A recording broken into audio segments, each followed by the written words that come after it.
جب خو صبرا ما قالت كوشكي تيت و از بيدور جنا قاتنم يعني شب وروش مغرب يعني مستمر هر كيلو كوشك وتشاجي وبردوما اسرای جمالم دست بکه شولما تینتی بون راکرنا چند طنه تینتی او دانان راکرنو و زحمت بینو و قلب پیشمرگه يعني مقارات هذا و اشتي ام هاد نفره يعني ما هر راستان ندا شوله خو بود پاقش کرنا مقاره کی یا کی چولی بو بیرم با من نویم بطال بنو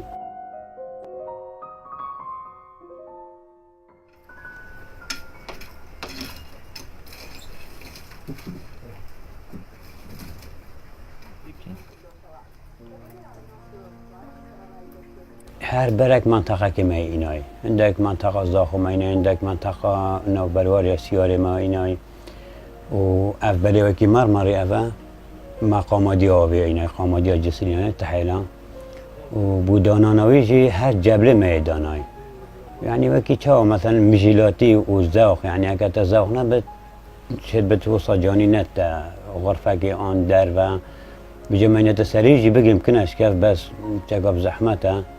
ومصرفي جي ام هر دف خولت كن يعني نقول كسوالي كاريامات كت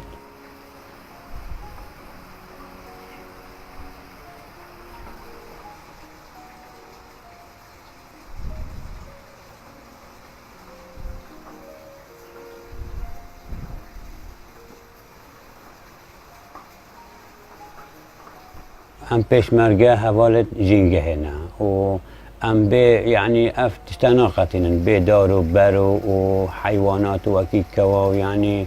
صبر ما بيتت يعني كانوا كمثلا تنا داشتك راستی صبر ما بداشت ناهد يعني اولت كن كواكي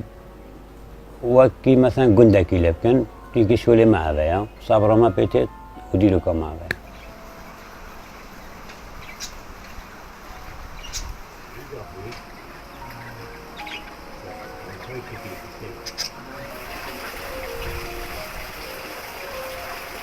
يعني وقت زانين قال يا بلاغه بتصويره او فيسبوكي وقالك ميوان بو من اربيلتين دهوكتين زاخوتين وكي فرمانده مثلا تندف من قالت بيجي مثلا وصاب وسعبال مثلا